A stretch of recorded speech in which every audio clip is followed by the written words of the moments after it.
But first, we wanted to talk to you about the news today that the Obama administration is going to be ordering automakers to increase fuel economy of automobiles sold in the U.S. by 35.5 miles per gallon by 2016, which is 4 years earlier than originally intended. What's your reaction to this announcement?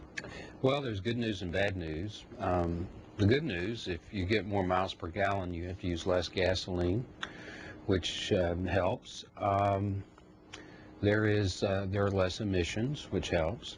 That's the good news. The bad news is one of the reasons the industry is almost bankrupt right now is because of all the environmental regulations that we've placed on them.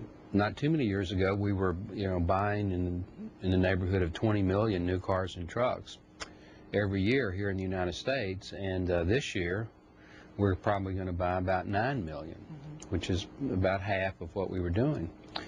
And one of the reasons is because of these environmental regulations. They're much more expensive, an average of about $3,000 a car and a truck, and they're not.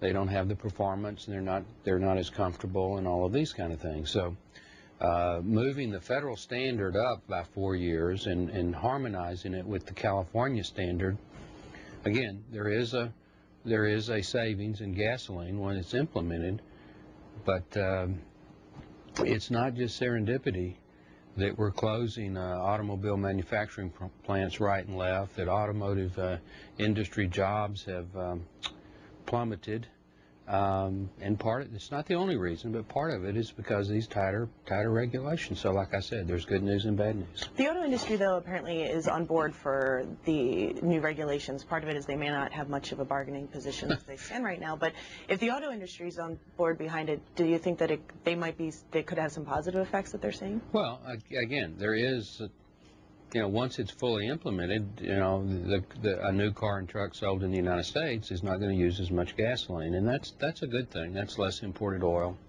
and you have all of that. But when you mandate these things, you kind of take it out of the hands of the consumers. And I don't know if you've seen some of these little cars from Europe, the little smart car, but if you've got a family, they're worthless.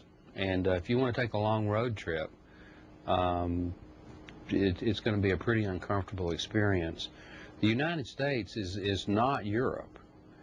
The United States, outside of the major older eastern cities like New York and Philadelphia and Boston and some of those cities, is a vertical society. People live one place.